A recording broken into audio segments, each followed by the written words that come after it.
नमस्कार.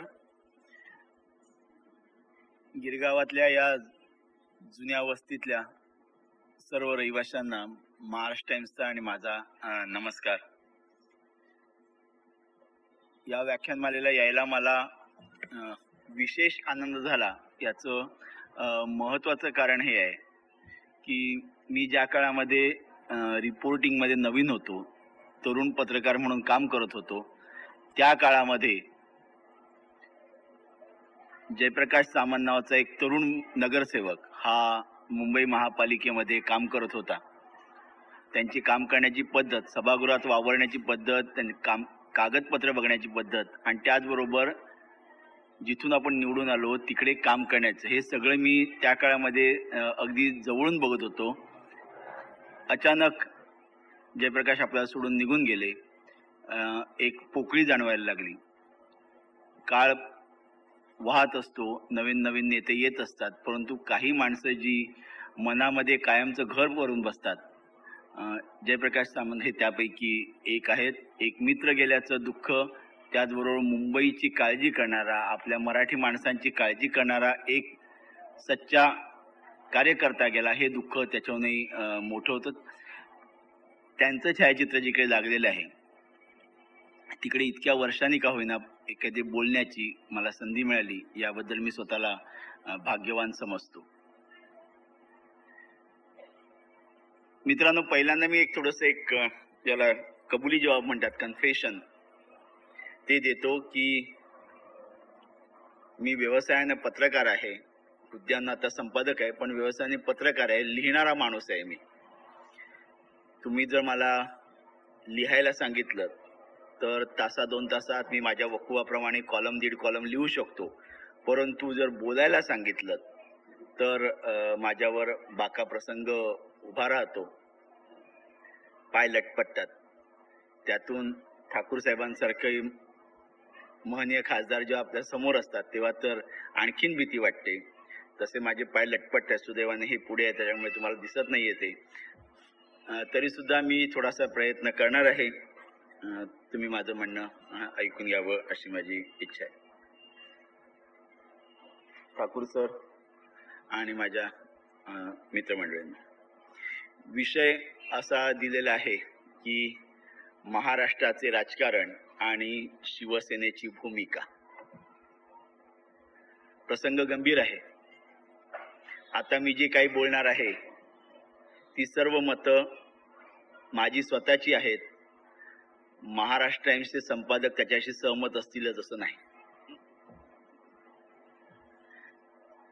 दुसरी गोष्ट, मला आयोजकांनी गाडी अशा ठिकाणी लावायला सांगितलेली आहे की चक्रव्यूहामध्ये अभिमन्यूला जसा आत घेतला होता तसा मला आत घेतलेला आहे. इथून सही सलामत माझी सुटका व्हावी यासाठी मी तुमच्याचकडे प्रार्थना करणार आहे. असो,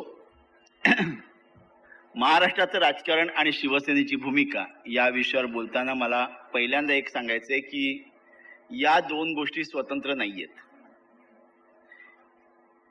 40 वर्षापूर्वी परिस्थिती अशी होती की महाराष्ट्राचं राजकारण म्हटलं की मुख्यत्वे काँग्रेस, यशवंतराव चव्हाण, वसंतराव नाईक, बाळासाहेब देसाई अशी विविध काँग्रेस मधलीच मंडळी, एका बाजूला समाजवादी पक्ष, नाथ पै, मधुदंडवते, मुंबईत मृणाल गोरे वगैरे मंडळी, तिसऱ्या बाजूला गिरण गावाची सत्ता चालवणारे कम्युनिस्ट, भाई डांगे, कॉम्रेड रणदिवे, अहिल्या रांगणेकर, कृष्णा देसाई अशी मंडळी, आणि अधूनमधून कुठेतरी दिसणारे दीपक, छोटा छोटा मिणमिणणारा दीपक म्हणजे जनसंघ. हे एवढ्यांपुरतं महाराष्ट्राचं राजकारण हे सीमित होतं, त्यांच्याच पुरतं होतं. त्याच्या पलीकडे कुणी महाराष्ट्राच्या राजकारणाचा विचार करता आणखीन कोणाचा विचार करण्याची फारशी गरज नव्हती. साथी SM जोशी, नाग गोरे ही मंडळी होती. ही सगळी एका थरातली, एका स्तरातली अशी मंडळी महाराष्ट्राचं राजकारण हे सांभाळत होते. या सगळ्या राजकारणामध्ये शेतकऱ्याचा विचार होता, कामगाराचा विचार होत होता, सधन बागायतदाराचा विचार होत होता, ऊस उत्पादक शेतकऱ्याचा विचार होत होता. विदर्भात जामवंतराव धोटे आणि कंपनी, वसंतराव नाईक, हे सगळे, शेषराव वानखेडे, ही मंडळी तिकडच्या कपास उत्पादकांचा, संत्र्याच्या उत्पादकांचा यांचा विचार करत होते. कम्युनिस्ट मंडळी कामगारांचा विचार डोळ्यापुढे ठेवून होते. परंतु या सगळ्याच्या पलीकडे जाऊन या महाराष्ट्रामध्ये एक मराठी माणूस आहे. या मराठी माणसाचा विचार हा राज्यकर्त्यांना नव्हताच. कारण ही जी मंडळी आपले राज्यकर्ते जे होते हे सगळे महाराष्ट्राच्या अन्य भागातून आलेले होते आणि आजही तसेच आहेत. अन्य भागातून आलेले या सगळ्या मंडळींनी मुंबईला वसाहतीचं रूप दिलं होतं.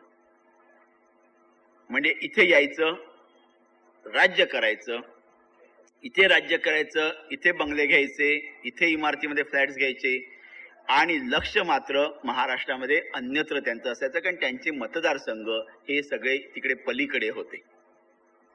त्यामुळे आणि तिकडे मराठी माणसाचा असा प्रश्न नव्हता, कारण सगळेच मराठी होते. 1960 साली जेव्हा महाराष्ट्राची स्थापना झाली त्यानंतर तेव्हा यशवंतराव म्हणाले की हे मराठ्यांचं राज्य असू नये, हे मराठी माणसाचं राज्य असलं पाहिजे. दुर्दैवाने त्यांच्याच काळामध्ये राज्य फक्त मराठ्यांकडे राहिलं आणि मराठी माणूस मात्र हटत राहिला. विशेषतः मुंबईमध्ये मराठी माणसाला आपली पिछेहाट होते याची जाणीव लगेचच व्हायला लागली. 62-63 सालापासूनच मराठी माणसाला असं जाणवायला लागलं की आपली पिछेहाट होते, आपल्याकडे दुर्लक्ष केलं जाते आणि त्यामुळे जी काही पोकळी निर्माण झाली त्यातून शिवसेनेचा जन्म झाला. हा मी इतिहास एवढ्याचसाठी सांगतोय की शिवसेनेचा राज्य पातळीवरच्या राजकारणामधला विचार हा महाराष्ट्राच्या स्थापनेपासूनचा नाहीये. 66 साली जरी शिवसेनेची स्थापना झाली तरी सुद्धा शिवसेनेचा राज्य पातळीवरचा विचार हा साधारणपणे 80-85 पर्यंत कुठेही नव्हता. शिवसेना ही मुंबई पुरती होती आणि त्यामुळे राज्याच्या वाटचालीमध्ये, राज्याच्या राजकारणामध्ये या पक्षाचा, या संघटनेचा कुठलाही फारसा हातभार नव्हता.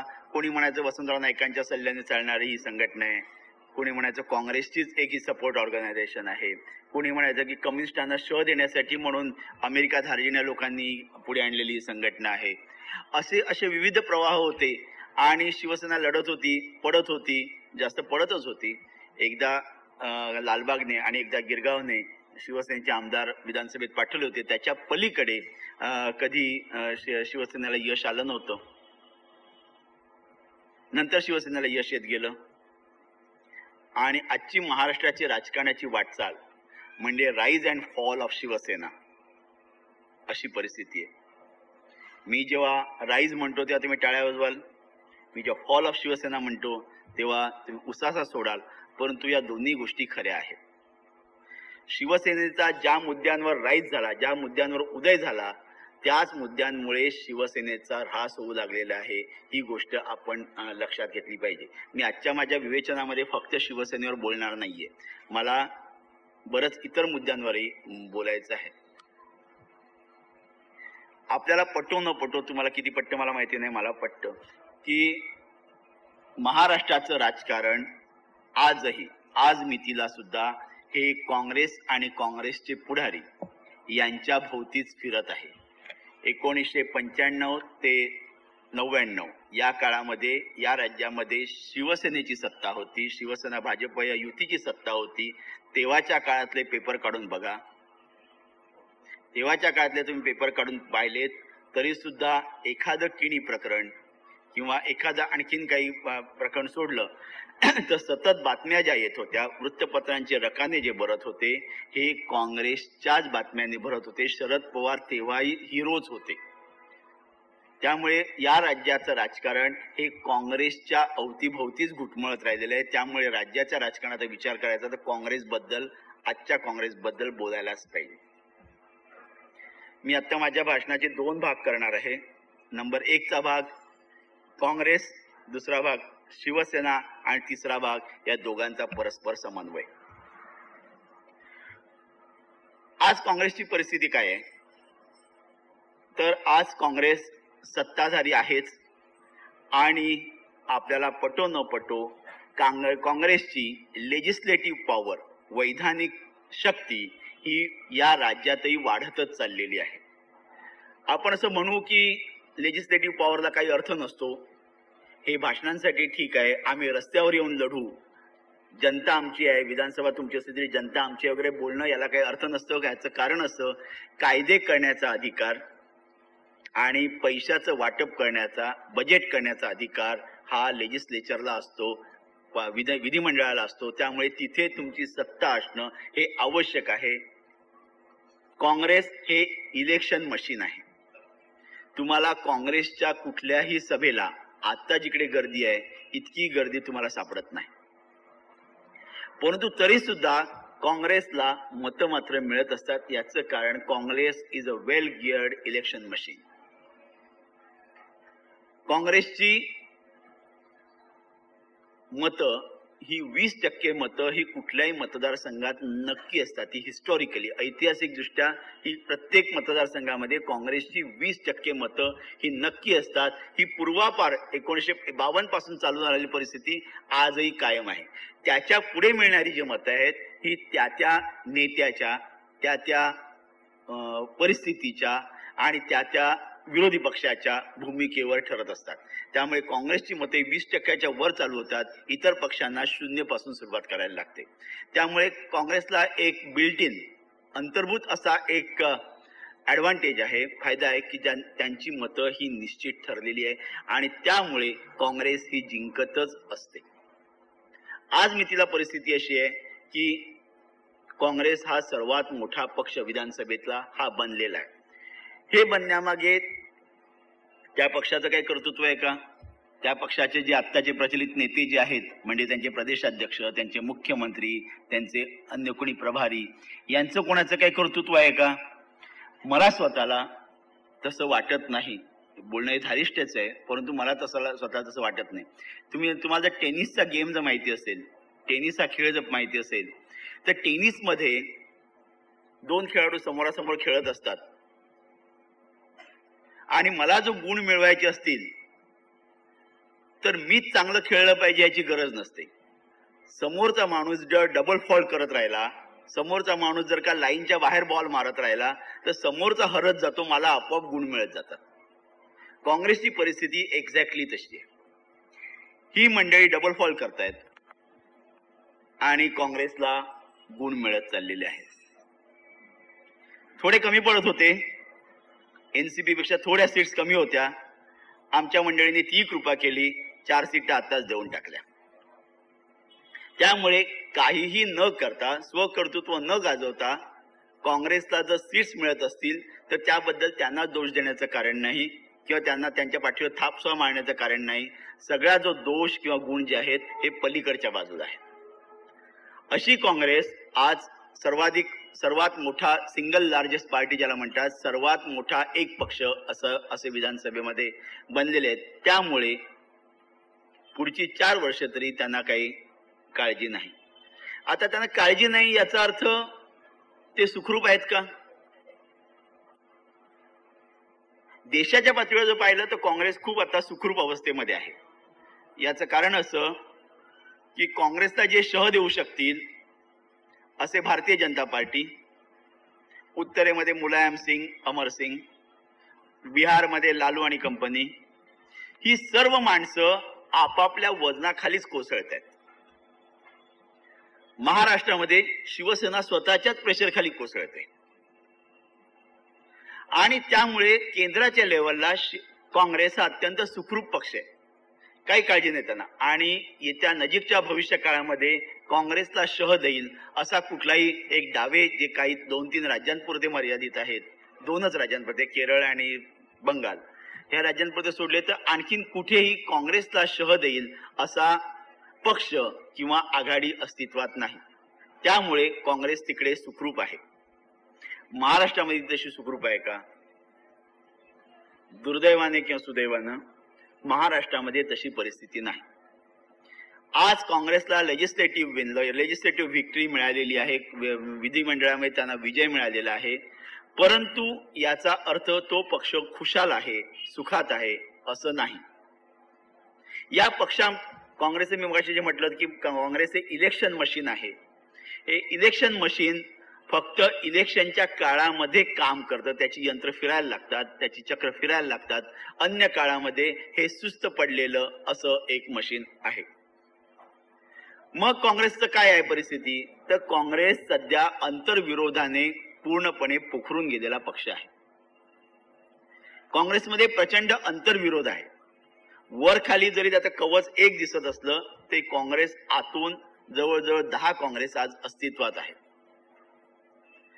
त्यातली एक काँग्रेस जी आहे ही सुखवस्तू भांडवलदारांची काँग्रेस आहे. म्हणजे याच्यामध्ये बहुतेक शहरातून आलेले, मोठ्या इंडस्ट्रीचं प्रतिनिधित्व करणारे, व्यापाऱ्यांचं प्रतिनिधित्व करणारे, बिल्डर्सचं प्रतिनिधित्व करणारे असे काँग्रेस जन आहेत. तुमचे इकडचे जे खासदार आहेत आणि त्यांचे जे पुत्र आहेत तेही खासदार आहेत, हे दोन्ही या गटाचे प्रतिनिधित्व करणारे आहेत. तर ही सुखवस्तूंची, भांडवलदारांची अशी काँग्रेस ही अशी मंडळी ही डाव्या विचारसरणीच्या, सेंटर टू लेफ्टच्या विचारसरणीच्या काँग्रेसमध्ये अशी बसलेली आहे. दुसरे जे काँग्रेसवाले आहेत हे बागायतदार आणि साखर कारखानदार यांचे प्रतिनिधी आहेत. इतर कुठल्याही राज्यापेक्षा महाराष्ट्राचं वेगळेपण हे आहे की या राज्यामध्ये कोऑपरेटिव्ह सेक्टर जो आहे, सहकार भाग हा सगळ्यात मोठा आहे. तो एक इंडस्ट्री आहे, तो एक उद्योग आहे. आणि या उद्योगाचं प्रतिनिधित्व करणारे सधन शेतकऱ्यांचे, ऊस उत्पादक शेतकऱ्यांचे, दूध उत्पादक शेतकऱ्यांचे असे प्रतिनिधी हे या काँग्रेसमध्ये मोठ्या संख्येने आहेत. तिसरे जे आहेत हे गरिबांचे प्रतिनिधी आहेत आणि हे आपण नाकारू शकत नाही. या काँग्रेसमध्ये गरिबांचे प्रतिनिधी सुद्धा मोठ्या संख्येने आहेत आणि तेही काँग्रेसचं एक मोठं शक्तीस्थळ आहे. ही सगळी मंडळी हे असे अनेक, हे एक, याच्यानंतर मराठा मराठेतर, दलित दलितेतर, विदर्भवाले, मराठवाडावाले, पश्चिम महाराष्ट्रवाले, कोकणवाले, हे असे वेगळे वेगळे आणखीन उपगट अशांची मिळून ही काँग्रेस बनलेली आहे. आणि त्यांचं आपसात सतत युद्ध चालू असतो, चकमकी झडत असतात. वर करून तो पक्ष एकत्र दिसतो. आज अशा पक्षाला एकत्र ठेवण्यासाठी एक मोठा नेता लागतो, भक्कम नेता लागतो. देशाच्या पातळीवर या पक्षाला सोनिया गांधी आहेत. आधी इंदिरा गांधी होत्या, मग राजीव गांधी होते, मग सोनिया गांधी आहेत. आपल्याला काय पुढे राहुल होतील, प्रियंका होतील, त्यांची मुलं होतील, मला काय त्याच्याबद्दल म्हणायचं नाही. परंतु राष्ट्रीय पातळीवर त्यांना एक भक्कम नेता आहे. प्रश्न राज्य पातळीचा आहे. महाराष्ट्रातल्या काँग्रेसला नेता नाही. प्रदेशाध्यक्ष असणं, मुख्यमंत्री असणं म्हणजे नेतृत्व नव्हे. त्याला पुढारी म्हणू आपण किंवा राजकारणी म्हणू. ज्याला नेता म्हणतात की जो लोकांना आपल्या बरोबर घेऊन जाऊ शकेल, असा नेता काँग्रेसला नाही. ही काँग्रेसचा विकनेस आहे, काँग्रेसची ही अडचण आहे आणि त्याचबरोबर तीच महाराष्ट्रातल्या काँग्रेसची शक्ती सुद्धा आहे. जर कोणी नेता नसेल तर बऱ्याच वेळा अनागोंदी पसरते, निर्णायकी होते, सुभेदाऱ्या वाढतात आणि त्याचा अपरिहार्य परिणाम हा पक्षावर आणि त्याच्या राजकारणावर होत असतो. तसा काँग्रेसमध्ये होत असतो. परंतु खंबीर मोठा नेता नसल्याचा एक फायदा असा असतो की त्या पक्षामध्ये अनेक इच्छुक निर्माण होतात आणि ज्याला ॲस्पायरंट्स म्हणतात, असे अनेक इच्छुक निर्माण होतात की ज्यांना नेतृत्व करण्याची उर्मी असते, त्यांच्यामध्ये एक ऊर्जा असते आणि त्या उर्मीमुळे ही माणसं पुढे येऊन काम करत राहतात. जर या राज्याला नेता नाही तर तिकडे 100 नेते निर्माण होतात. मी नेते पुन्हा वेगळ्या अर्थाने म्हणते, म्हणजे ज्याला पुढारी म्हणू आपण, असे पुढारी ते 100 निर्माण होतात. मग काँग्रेसमध्ये जिल्हा पातळीवर, तालुका पातळीवर असे पुढारी आहेत जे अन्य कुठल्याही पक्षात तुम्हाला दिसत नाहीत. तुम्ही काँग्रेसच्या कुठल्याही जिल्ह्याच्या गावाला गेलात तर तिकडे तुम्हाला त्या जिल्ह्याचा, तिकडच्या एखाद्या साखर कारखान्याचा जो कोणी प्रमुख असेल तो तुम्हाला तिकडे नेता म्हणून दिसतो. आणि अशा तऱ्हेने छोट्या छोट्या गटांनी ही जी अशक्त जी अशी नेतृत्वाची जी फलटण आहे ही सशक्त बनायला लागते. याचा परिणाम असा होणार आहे आता की जेव्हा 2009च्या इलेक्शन्स जर त्याच वेळी झाल्या तर त्याच्या आधी झाल्या नाहीत तर जेव्हा कधी होतील तेव्हा काँग्रेसला सगळ्यात मोठं आव्हान हे राष्ट्रवादी काँग्रेस नावाचं त्यांच्यातून एक बाहेर पडलेलं जर कोणी उपग्रह आहे त्याचं द्यावं लागणार आहे. राष्ट्रवादी काँग्रेस ही परिस्थिती अशी आहे की एकेकाळी काँग्रेसमध्ये सामावून घेतले जाऊ शकणार नाहीत अशी जी मंडळी होती अशी मंडळी एकेकाळी ही राष्ट्रवादी काँग्रेसमध्ये शरद पवारांच्या नेतृत्वाखाली आली. एक्झॅक्टली अपोजिट काँग्रेसची जी परिस्थिती आहे त्याच्या अगदी उलटी परिस्थिती ही राष्ट्रवादी काँग्रेसची आहे. राष्ट्रवादी काँग्रेसमध्ये एक छगन भुजबळ, एखादा लक्ष्मणराव ढोंबळे अशी जर 4-5 माणसं जर तुम्ही बाजूला केलीत तर बाकी सगळी फलटण ही एका जातीची आहे. एकसंध असा हा जात हा विषय जर घेतला तर त्या दृष्टीने एकसंध असा हा पक्ष आहे. उद्योग म्हणून जर बघितलं तरी सुद्धा पश्चिम महाराष्ट्र, मराठवाडा आणि विदर्भातले सधन शेतकरी असा हा उद्योग म्हणून हा एकसंध पक्ष आहे. नेता म्हणून बघायचं तर नेता म्हणून सुद्धा एक नेता शरद पवार असा हा पक्ष आहे. त्यामुळे काँग्रेस हे आपण संघराज्य मानूया तर राष्ट्रवादी हे मोनोलिथिक, एकात्मक, एकसत्ता असा पक्ष आहे. आणि या पक्षाची सुद्धा स्वतःची शक्तीस्थळं आहेत. या पक्षाची शक्तीस्थळं सगळ्यात महत्वाची ही की एकसंध पक्ष असल्यामुळे त्यांची सगळी स्ट्रेंथ ही युनायटेड आहे. काँग्रेसची परिस्थिती अशी त्यांना देशाचा विचार करत बसावं लागतं. राष्ट्रवादीची परिस्थिती अशी की त्यांच्यात नावात राष्ट्र असलं तरी कामामध्ये फक्त राज्य आहे.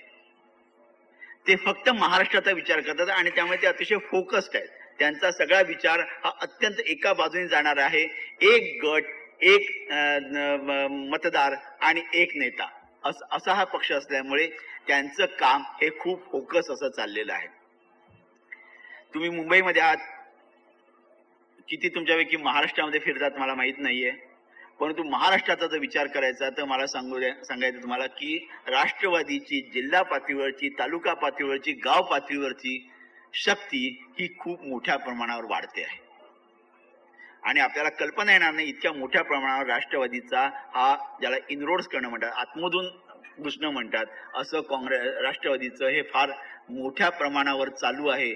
आणि पुढच्या वर्षी ज्या जिल्हा परिषदाच्या निवडणुका होणार आहेत या जिल्हा परिषदांच्या निवडणुकामध्ये याचं दर्शन आपल्याला नक्की घडेल की राष्ट्रवादी हा किती वाढतो आहे.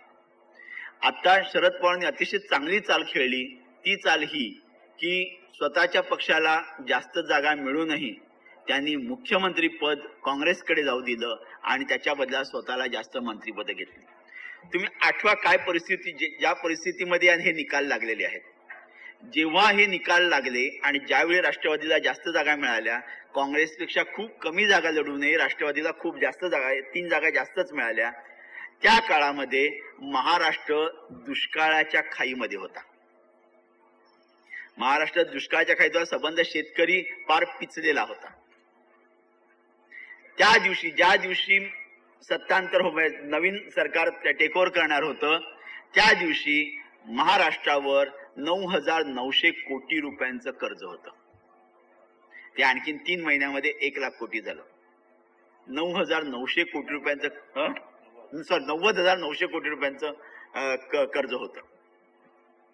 एका बाजूला शेतकरी पिचलेला, दुसऱ्या बाजूला आर्थिक हे कंबरडं मोडलेलं, तिसऱ्या बाजूला मुंबई पुण्यामधले उद्योग हे फार मोठ्या प्रमाणावर राज्याबाहेर जात असल्यामुळे इकडचे कामगार हे बेकार बनलेले, सगळ्या MIDC रिकाम्या झालेल्या, सरकारी तिजोरीमध्ये काही नाही.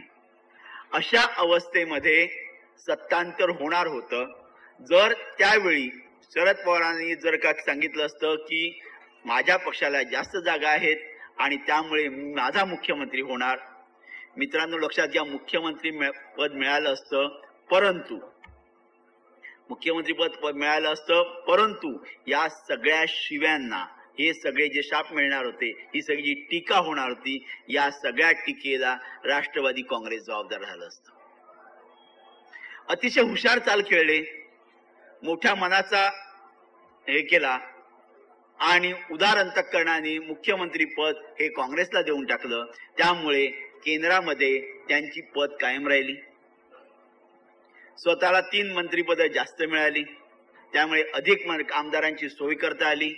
आणि तिसरी गोष्ट म्हणजे जे काही घडलं होतं त्याचं माप हे त्यांनी परत काँग्रेसच्याच गळ्यात मारलं. आणि ही अतिशय हुशारीची चाल खेळलेली आहे. आणि हे लक्षात घ्या की त्यावेळी राष्ट्रवादीने विचार हा पुढच्या निवडणुकीचा केलेला आहे. 5 वर्षांनंतर जी निवडणूक येणार आहे त्या निवडणुकीचा विचार केलेला आहे आणि त्या दृष्टीने सगळी त्यांची पावलं ही पडतायत. ही राष्ट्रवादीची परिस्थिती ही अशी आहे आणि त्यामुळे मला त्या पक्षाबद्दल खूप खूप आशा आहे. म्हणजे हा पक्ष खरोखर पुढे काही करून दाखवणार आहे.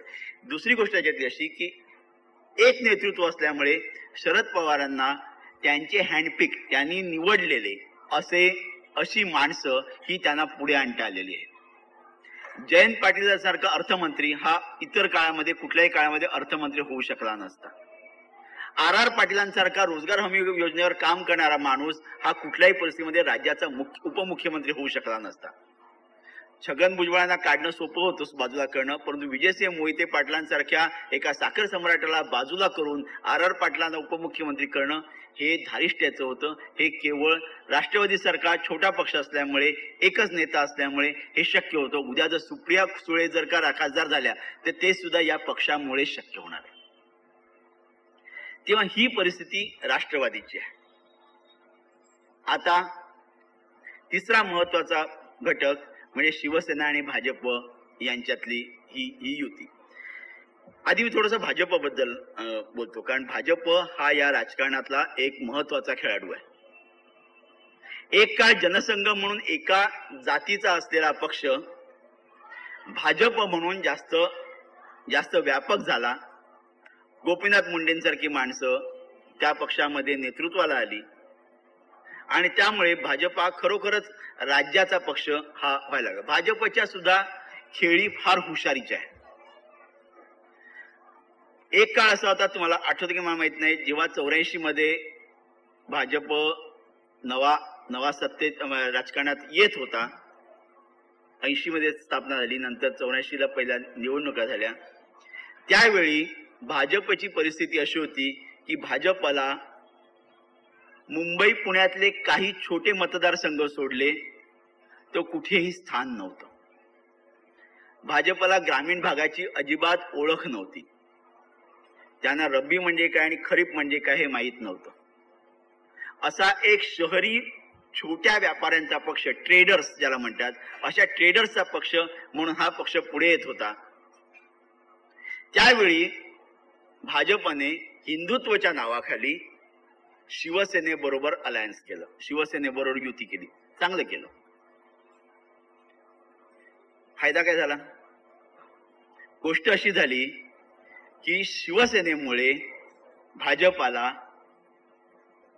अगदी समाजातल्या शेवटच्या स्तरापर्यंत पोहोच मिळाला, त्याला पोचता आलं, त्यांना तिकडे स्थान मिळालं आणि त्यामुळे भाजपची संख्या ही वाढत गेली. एका बाजूला शिवसेनेची साथ घेतली आणि त्याच वेळी त्यांनी स्वतःचे कार्यकर्ते हे आश्रमशाळेच्या रूपाने आणखीन काही त्यांनी संघटना स्थापन करून त्यांनी ग्रासरूट पर्यंत, तळाच्या माणसापर्यंत, शेवटच्या माणसापर्यंत पोहोचवायला सुरुवात केली.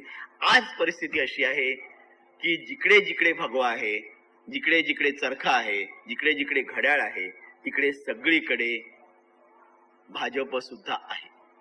कमळ सगळीकडे फुलतंय आणि ही या नेतृत्वाचं तुम्हाला कौतुक करायला पाहिजे की अशा तऱ्हेने महाराष्ट्राच्या समाज व्यवस्थेचा, महाराष्ट्राच्या भूगोलाचा, महाराष्ट्राच्या अर्थकारणाचा विचार करून त्यांनी ज्या पद्धतीने एका बाजूला कापूस आंदोलन हाती घेतलं, दुसऱ्या बाजूला ऊस तोडणी कामगारांचं आंदोलन हाती घेतलं, मुंबईमध्ये त्यांनी सगळीकडे प्रसार केला अशा तऱ्हे कुठे वनवासी कल्याण आश्रम सुरू केले, अशा तऱ्हेने त्यांनी ज्या पद्धतीने आपलं अस्तित्व सर्वत्र जाणवायला सुरुवात केली आणि त्यासाठी त्यांनी जी व्यूहरचना केली, मला असं वाटतं की राज्यशास्त्राचा अभ्यास करणाऱ्यांनी भाजपच्या महाराष्ट्रातल्या खेळी अत्यंत जाणीवपूर्वक तपासायला पाहिजे.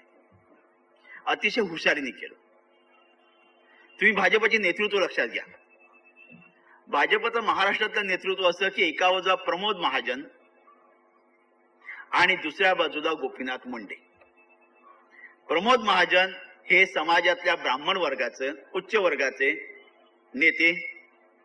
ते जरी निवडणूक लढवू जिंकू शकत नसले, ते राज्यसभेवर जाऊन ते राष्ट्रीय पातळीवर नेते बनले. महाराष्ट्राचे जर का आज कोण दोनच नेते जर का देशाच्या पातळीवर असतील तर त्यातले एक शरद पवार आहेत आणि दुसरे प्रमोद महाजन आहेत. तिसरा नेता महाराष्ट्राला गेल्या 25 वर्षात लाभलेला नाही. राष्ट्रीय पातळीवरचे फक्त दोन माणसं. त्याच्यातले गोपीनाथ मुंडे हा तेला तांबोळ्यांचा नेता, बहुजन समाज जो आहे त्यांच्यातला आलेला माणूस, आणि प्रमोद महाजन हे उच्चवर्गीयांचे नेते. असं त्यांनी एक कॉम्बिनेशन केलं. सुदैवाने किंवा योगायोग असा म्हणा की दोघंही ते एकमेकांचे मेवणे आहेत. तर त्यामुळे त्यांच्यामध्ये एकमेकांमध्ये स्पर्धा सुरू होण्याची शक्यता नाही. आणि या दोन माणसांनी गेल्या 20 वर्षामध्ये अशी व्यवस्था करून ठेवलेली आहे की तिसरा कोणीही तिकडे येऊ शकत नाही. एका बाजूला पक्षाचं राजकारण आणि दुसऱ्या बाजूला कुटुंबाची सत्ता, या दोन्ही गोष्टी त्यांनी अत्यंत अव्यक्तप्रमाणे केलेल्या आहेत. कुठेही तुम्हाला असं जाणवणार नाही की महाजन आणि मुंडे हे कुटुंबाची सत्ता राबवत आहेत, परंतु प्रत्यक्षात एका कुटुंबामध्ये भाजपची राज्याची संपूर्ण सत्ता ही एकवटलेली आहे. आपण शिव्या मात्र ठाकरे कुटुंबाला देतो. अशा तऱ्हेने भाजपची खेळी चालू आहे. भाजपच्या अडचणी काय त्या तुम्हाला सांगतो. भाजपच्या अडचणी, सगळ्यात महत्वाची अडचण ही आहे की भाजपने जरी खेड्यामध्ये आपला झेंडा नेला असला, कमळ फुलवलं असलं, तरी सुद्धा भाजपला महाराष्ट्राच्या ग्रामीण व्यवस्थेची जाण नाही. एखादा मुंडे बोलतात, एखादे एकनाथ खडसे बोलतात, परंतु ज्याला जाण असणं म्हणतात, ही जाण या पक्षाला महाराष्ट्राच्या ग्रामीण भागाची नाही. दुसरी गोष्ट, त्यांचा जो पूर्वावतार जो आहे, जो जनसंघ आहे आणि त्यांचे जे वडील आहेत संघवाले, यांच्या कचाट्यातून भाजप बाहेर पडू शकत नाही. जगामध्ये कदाचित भाजप हा असा एकमेव पक्ष असेल. सहसा असं असतं की एक राजकीय पक्ष असतो आणि राजकीय पक्षाच्या वेगळ्या वेगळ्या शाखा असतात. तुम्ही देशातलं सगळीकडे बघा, कम्युनिस्ट पक्ष आहे, त्यांची आयटक, C2 याच्यासारखी संघटना, स्टुडंट्स फेडरेशन सारखी विद्यार्थी संघटना, त्यांची कष्टकरी संघटना, अशी कम्युनिस्ट पक्षाच्या मेन कम्युनिस्ट पक्ष आणि त्याच्या खाली बाकी त्यांच्या शाखा. काँग्रेस असेल, मग युवक काँग्रेस, महिला काँग्रेस, नंतर त्यांची विद्यार्थी संघटना, इंटक, RMMS, अशा त्यांच्या संघटना असतात. अशा वेगवेगळ्या पक्षांच्या मुख्य राजकीय पक्ष असतो आणि त्यांच्या विविध संघटना, विविध कामं या करत असतात. भाजप हा कदाचित देशातला, मला माहिती नाही जगातला की नाही, परंतु देशातला नक्की हा एकमेव पक्ष असा आहे की जो पक्षात एक शाखा आहे.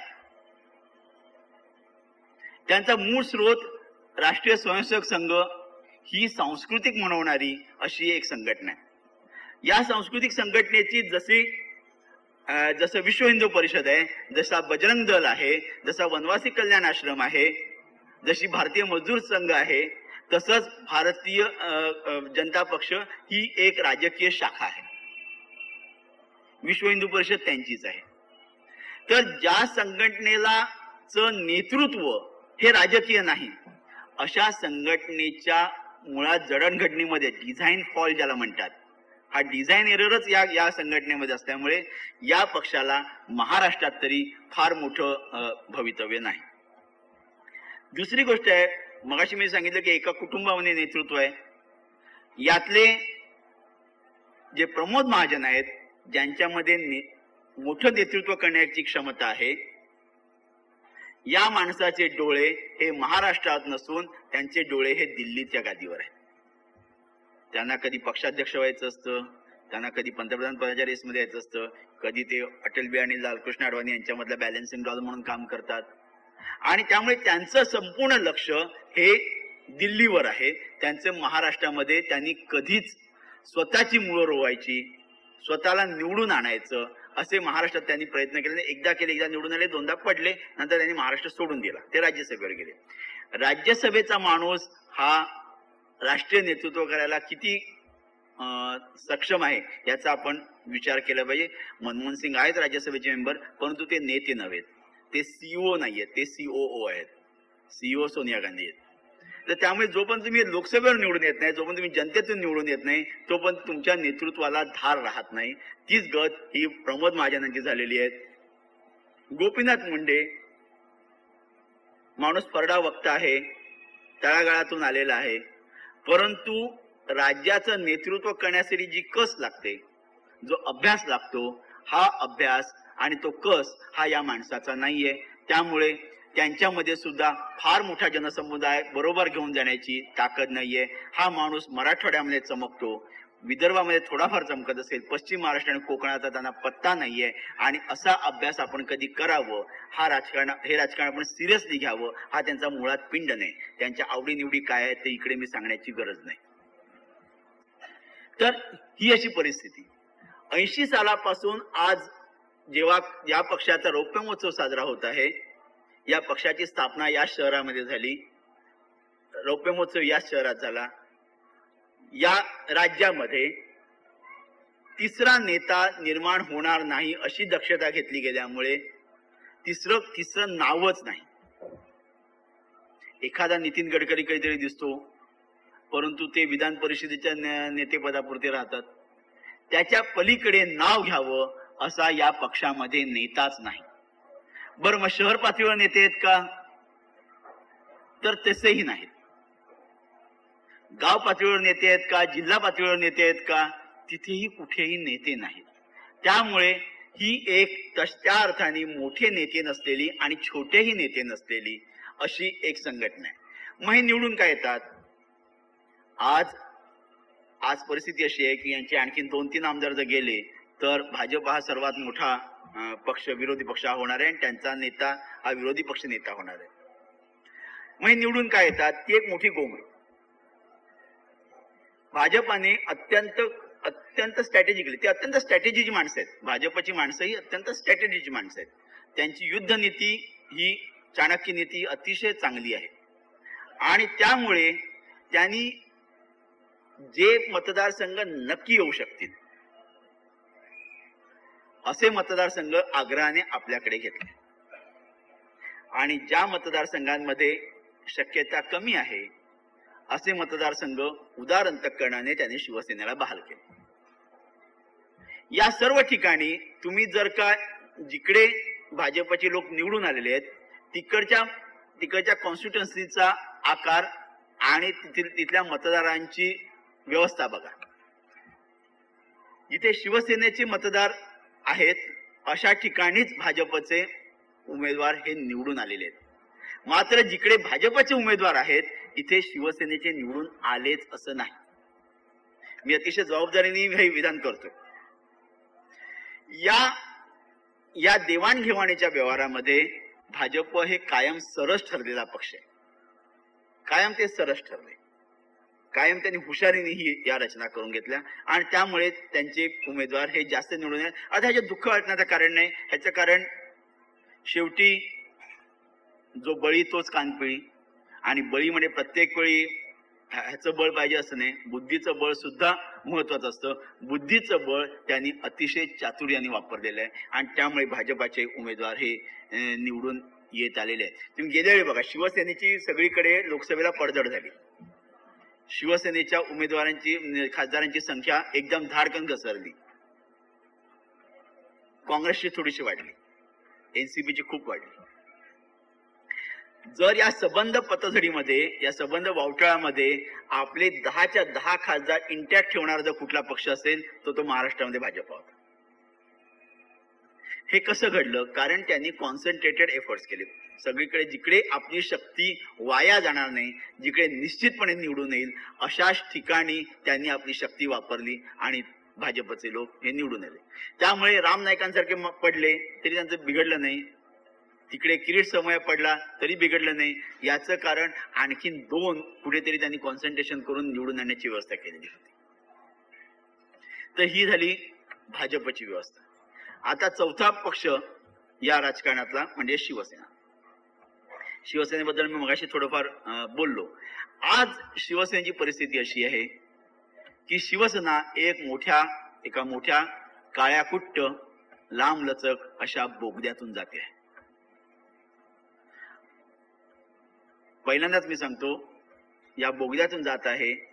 या बोगद्यात जर का ती मध्येच कुठे थांबली नाही, वाट चुकली नाही या अंधारामध्ये, तर मला बोगद्याच्या अखेरीला एक प्रकाशाचा किरण नक्की दिसतोय. मात्र हा बोगदा खूप लांब आहे आणि या लांब बोगद्यातून जाताना पायातले त्राण हे संपता कामा नये. शिवसेनेची अशी अवस्था का झाली? शिवसेना बाकी सगळ्याबद्दल मी काही फार बोलणार नाही. शिवसेनेची अशी अवस्था का झाली? शिवसेना स्वतःच्याच वजनाखाली पिचली आहे. शिवसेनेचं सुद्धा एनसीपी सारखंच एकच नेतृत्व, भाजपमध्ये सुद्धा एकाच कुटुंबाचं नेतृत्व, शिवसेनेमध्ये सुद्धा एकच नेता.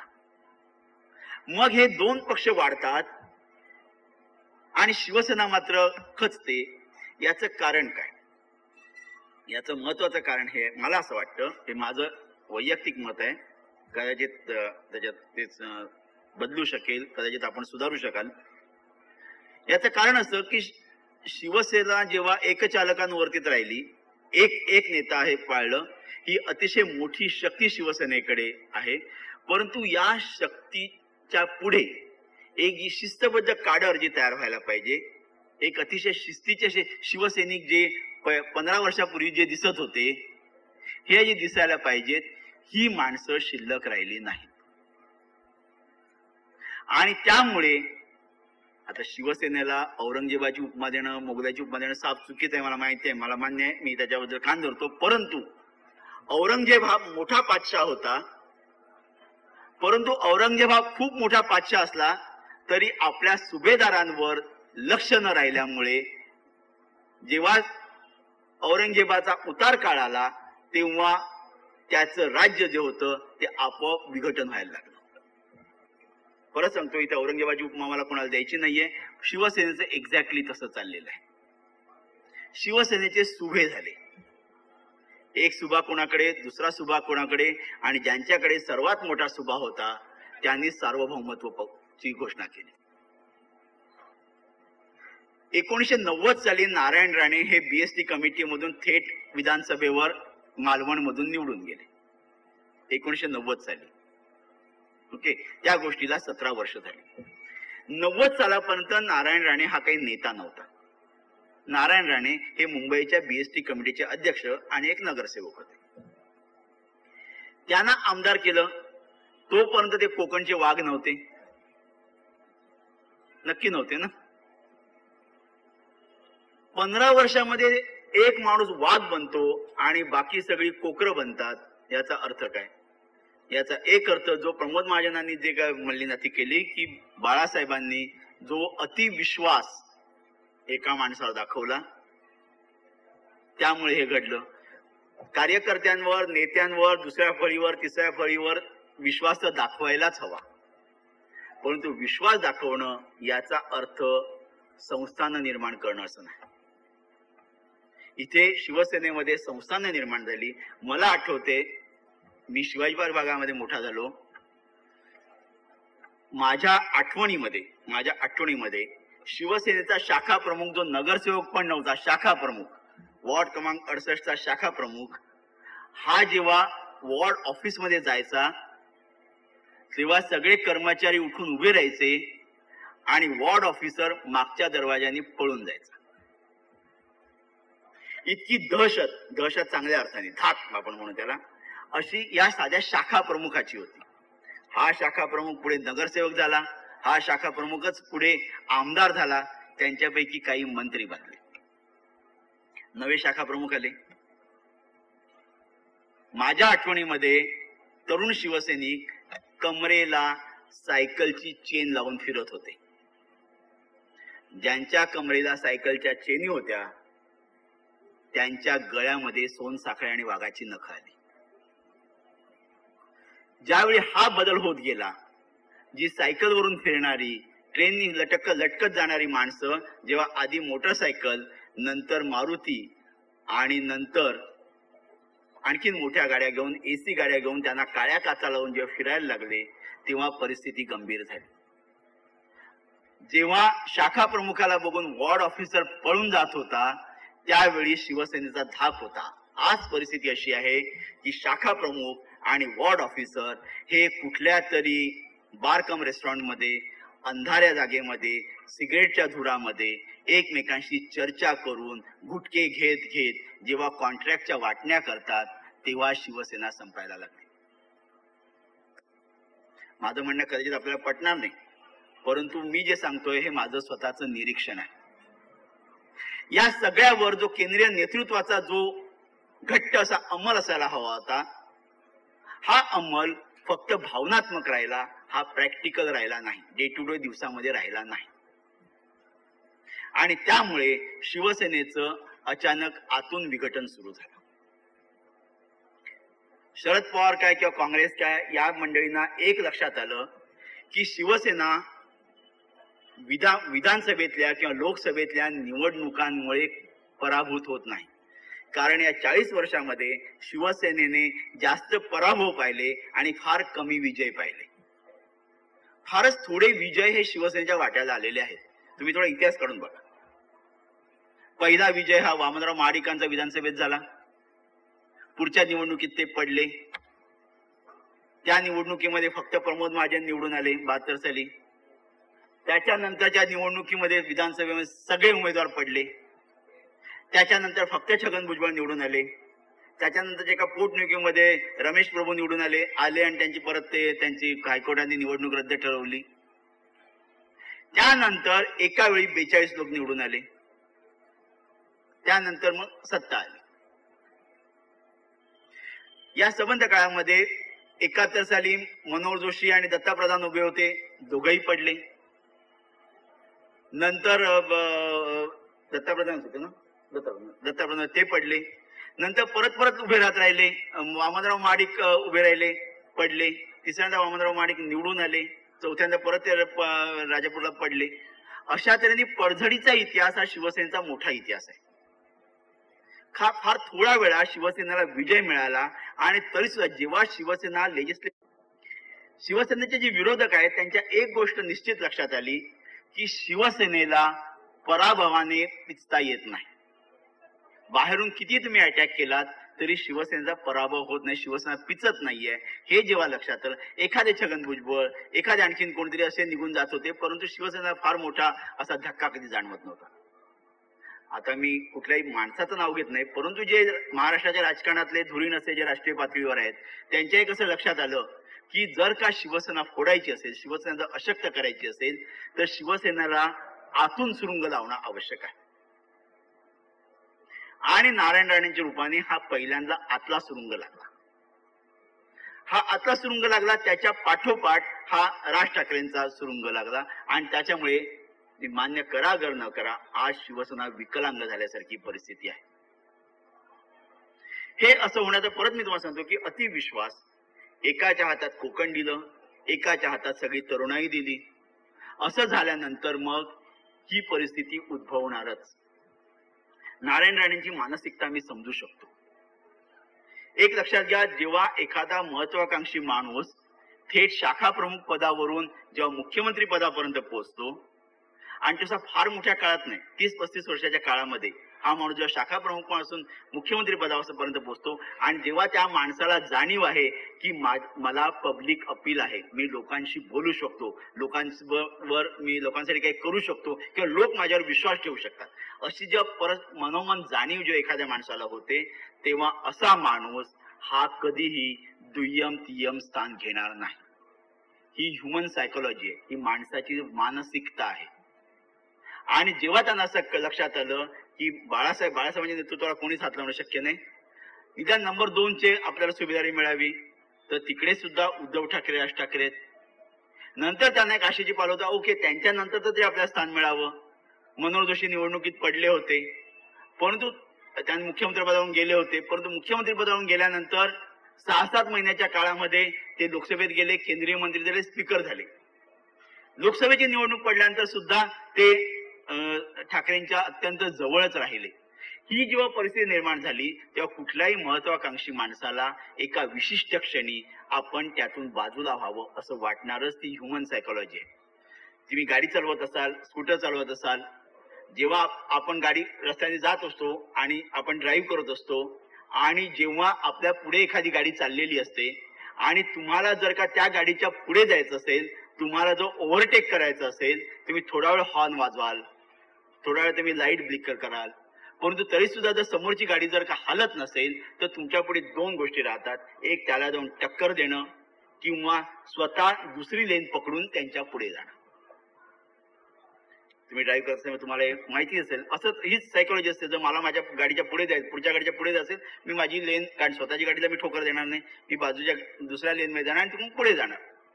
नारायण राणेंनी एक्झॅक्टली हेच केलं आणि हेच कुठल्याही पक्षामध्ये हे असंच होतं. इंदिरा गांधींनी 1969 साली काँग्रेस पक्ष फोडला. याचं महत्वाचं कारण हेच होतं की वर जी मंडळी त्यांना दिसत होती, निजलिंगप्पा, सखा पाटील, संजीव, ही सगळी जी मंडळी जी दिसत होती, ही सगळी मंडळी जी दिसत होती, यांना क्रॉस करून जर पुढे जायचं तर आपण वेगळं झालं पाहिजे हे त्यांना कळलं होतं. शरद पवारांना जेव्हा असं लक्षात आलं की सोनिया गांधींच्या पुढे आपण हतबल आहोत, त्यांच्या पुढे आपण जाऊ शकत नाही, आपण पक्षाध्यक्ष होऊ शकत नाही, हे जेव्हा त्यांना 2-3 वेळा टकरा मारल्यानंतर जेव्हा लक्षात आलं, तेव्हा त्यांना स्वतःचा पक्ष वेगळा काढणं ही त्यांची मानसिक गरज बनली. हे सर्व पक्षांमध्ये हे असंच चालत राहतं. मग निष्ठावान कोण राहतं?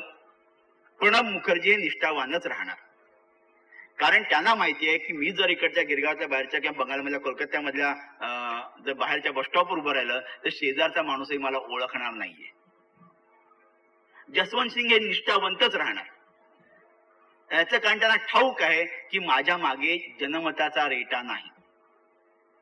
जनमताचा रेटा ज्यांच्या मागे असा ज्यांना विश्वास आहे अशी माणसं सर्वोच्च पदाकडे जाण्यासाठी प्रयत्न करणारच. तसा प्रयत्न नारायण राणे आणि राज ठाकरे या दोघांनी केला. तो योग्य की अयोग्य आपण नंतर बघू. आता या परिस्थितीमध्ये अशी अवस्था झालेली आहे की येत्या काही महिन्यांमध्ये शिवसेना हा सर्वात मोठा विरोधी पक्ष राहणार नाही. सरळ आहे. त्याच्यासाठी फार आटापिटा करण्याची गरज आहे असं मला वाटत नाही. याचं कारण इतके वर्ष तुम्ही तेवढे नव्हताच ना. बरं, विरोधी पक्षातच राहायचं तर तुमच्याकडे 57 असले काय आणि 53 असले काय, एक लाल दिव्याची गाडी सोडली तर फरक काय पडतो? विरोधी पक्ष नेता म्हणजे एक लाल दिव्याची गाडी मिळेल, एक बंगला मिळेल, याच्या पलीकडे संघटनेमध्ये फरक काय पडतो? तर मी जो म्हणतोय की आशेचा किरण मला अजूनही बोगद्याच्या अंती दिसतोय तो हा की जर का आता शिवसेनेने पूर्णपणे आपली ताकद एकवटून, त्या काय पुढच्या 4-5 निवडणुकातून हरतील, कदाचित हरणार नाही सुद्धा, कदाचित हरतील, पूर्ण आपली ताकद ही संघटनेची बांधणी करण्यामध्ये, ही संघटना पुन्हा उभारण्यामध्ये, जेव्हा घर पूर्ण मोडकळीला येतं, जेव्हा तळमजल्याला सुद्धा टेकू द्यावे लागतात, तेव्हा रिपेअर बोर्डाकडे फार वेळ अर्ज करत बसण्याचा अर्थ नसतो. ती बिल्डिंग पुन्हा मजबूत होऊ शकत नाही. यासाठी असलेलं स्ट्रक्चर पाडून तिकडे नवी इमारत उभारणं, नवा पाया रचणं हे आवश्यक असते. शिवसेनेला आज असा नवा पाया रचण्याची गरज निर्माण झालेली आहे आणि तसा जर त्यांनी आता रचायला घेतला तर 2009 साल हे खूप आशादायक चित्र दाखवतं. 1991 साली, बघा मी गणित सांगतोय तुम्हाला, 1991 साली शिवसेनेतून छगन भुजबळ आपल्या 12 आमदारांना घेऊन बाहेर पडले. आधी 17 होते, मग त्याचे 12 झाले. 12 आमदारांना घेऊन बाहेर पडले. शिवसेनेचं विरोधी पक्ष नेतेपद गेलं. दुसऱ्या दिवशी सकाळी जेव्हा त्यांची भाजपची संख्या जास्त झाली, दुसऱ्या दिवशी सकाळी नागपूर अधिवेशन चालू होतं, गोपीनाथ मुंडेंनी स्पीकरकडे अर्ज केला की माझी संख्या जास्त आहे आणि त्या अधिवेशनातच दयामाया न दाखवता मनोहर जोशींना विरोधी पक्ष नेतेपद सोडावं लागलं आणि गोपीनाथ मुंडे हे विरोधी पक्ष नेते बनले. युती, बाहेर एकत्र भाषणं, भगवा आणि हे एकत्र वगैरे सगळं तर ठीक आहे, परंतु तरी सुद्धा हे त्यांनी तो व्यवहार केला. आता सुद्धा कधीच जाईल, नक्कीच जाईल, परंतु 91 साली छगन भुजबळ बाहेर पडल्यानंतर शिवसेनेची थोडीशी अशी हलचल झाल्यानंतर पुढे 4 वर्षांनी ज्या निवडणुका आल्या त्या निवडणुकांमध्ये शिवसेनेला सत्ता मिळाली होती. पहिल्यांदा शिवसेनेला सत्ता मिळाली होती. हा इतिहास लक्षात घ्या. And history repeats itself. इतिहासाची नेहमी पुनरावृत्ती होत असते. तसं जर होणार असेल तर 2009च्या दृष्टीने जर का शिवसेनेने रचना केली आपली तर शिवसेनेला नक्कीच उज्ज्वल भविष्याची आशा करता येते. पण ही नुसती घरात बसायचं, फोटो काढायचे, हेलिकॉप्टरमधून फिरायचं, भवानीच्या शपथा घ्यायच्या, याच्यामुळे म्हणजे नाही सुप्तस्य सिंहस्य प्रविशन्ति मुखे मृगा. झोपलेल्या सिंहाच्या तोंडामध्ये हरिण येऊन पडत नाही. त्याला त्यासाठी शिकार करावीच लागते. अशी शिकारीची तयारी, अशी रानोमान फिरण्याची तयारी जर का शिवसेनेच्या नेत्यांनी दाखवली तर नक्की उज्ज्वल इतिहास त्यांची वाट बघतोय. ह्याच्यामध्ये अडचण काय तुम्हाला सांगतात. शिवसेनेपुढच्या या अडचणी ही बातात मी फार मानत नाही. एखाद्या पक्षाच्या राजकीय इतिहासामध्ये हा असा 4-8 महिन्याचा, वर्ष 2 वर्षाचा बिकट कालखंड ही काही फार मोठी गंभीर समस्या असं मी मानत नाही. तो प्रवासाचा एक भाग आहे. 1977च्या निवडणुकीमध्ये इंदिरा गांधींना 8 राज्यांमध्ये एकही सीट मिळाली नव्हती. 8 राज्यांमध्ये संपूर्ण उत्तर भारत हा नॉन काँग्रेस झाला होता. 1980 मध्ये इंदिरा गांधी पुन्हा सत्तेवर आल्या होत्या. त्यामुळे हा वर्ष 2 वर्षाचा काळ हा काही फार गंभीर आहे, फार मोठा कालखंड आहे असं मी मानत नाही. परंतु या काळामध्ये जेव्हा आपण पुनर्बांधणी म्हणतो, माणसं नेमली जातील, नवीन माणसं येतील, नवे शाखा प्रमुख येतील, नेते येतील, उपनेत्यांची संख्या वाढेल, हे सगळं होईल. या सगळ्या काळामध्ये ज्यासाठी शिवसेना स्थापन झाली त्या मूळ कारणाचा शोध जर का त्याच्या नेत्यांनी घेतला तर मला असं वाटतं की खूप काही. 66 साली जेव्हा शिवसेनेची स्थापना झाली ती मराठी माणसाच्या न्याय हक्काच्या रक्षणासाठी म्हणून झाली. 40 वर्ष उलटली, शिवसेनाने मराठी माणूस सोडला, हिंदुत्वाची कास धरली. हिंदूंचं रक्षण करण्यासाठी भरपूर लोक आहेत. हिंदूंचं रक्षण करण्यासाठी भारतीय जनता पक्ष आहे, राष्ट्रीय स्वयंसेवक संघ आहे, विश्व हिंदू परिषद आहे आणि मुख्य म्हणजे या देशातले 80% हिंदू आहेत. महाराष्ट्रामधल्या हिंदूंची संख्या 92% आहे. 92% हिंदूंच्या रक्षणासाठी एका पक्षाने वाहून घेण्याची आज तरी गरज नाही. काय पुढे इतरांची लोकसंख्या वाढेल, त्यांना कुटुंब नियोजन नाही, समान नागरिक कायदा नाही, त्यामुळे वाढेल तेव्हा बघू आपण. त्याला अजून 50 वर्ष लागतील. आज इमिजिएट गरज जी आहे आणि या काळात हिंदू माणसं काही नुसती स्वस्त बसत नाही, त्यांची संख्या वाढतेच आहे.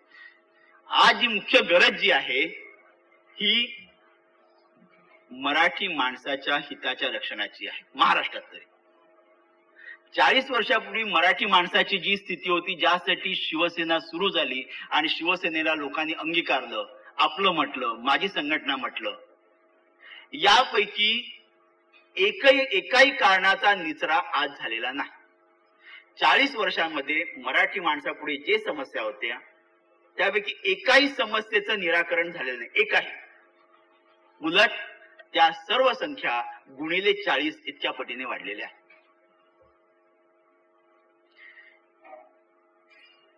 काहीतरी 67-68 साल का 70 साल असं मला साल आठवत नाही, शिवसेनेतर्फे स्टेट बँकेवर मोर्चा नेण्यात आला होता. तिकडे मराठी माणसाला भरती होत नाही म्हणून.